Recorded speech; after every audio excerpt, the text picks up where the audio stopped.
أعوذ بالله من الشيطان الرجيم بسم الله الرحمن الرحيم Assalamu alaikum wa rahmatullahi wa barakatuh.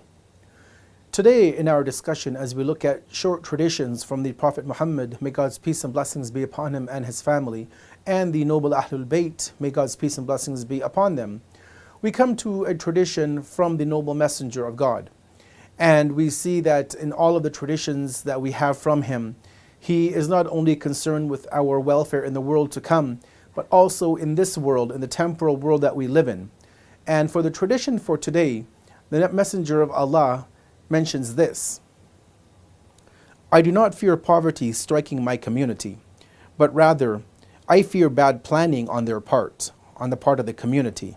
This very short but yet very powerful and thought-provoking tradition is something that each and every individual Muslim has to think about. And obviously more so those individuals who are at the helm of leadership of our communities, of our religious centers, our mosques, the masajid, the Husayniyas, those who run and administer to our organizations, whether they be at a national level, an international organization, whatever the case may be.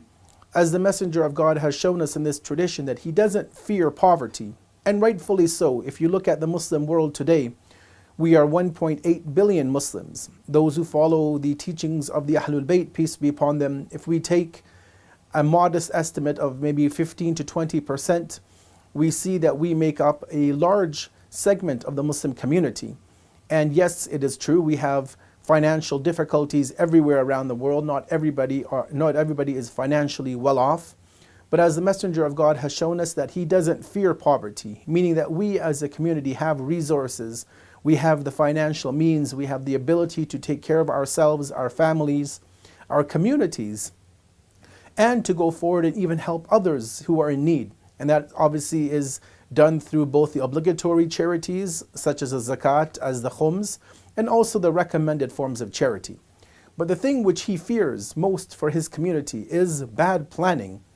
And this is one of the things that we as a community need to think about, and we need to ensure that we are always in a state of planning for the future. Long gone are the times when we could do things haphazardly, when we can only think about what will be for dinner at the mosque next week, who would be our speaker, what time will we start our program. These things obviously need to be taken care of, but they are secondary when we look at the overall plan and the big picture of the world around us today.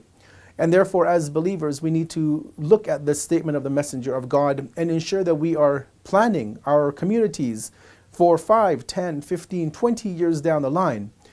We need to ensure that we gather the demographic numbers. We need to look at all the statistics and the facts and the figures and then plan accordingly, lest we fall into this pitfall of being of those who do not plan appropriately and therefore have actually planned to fail themselves and, again, more importantly, the community to which they belong and probably to which they also administer to. Wassalamu alaikum wa rahmatullahi wa barakatuh.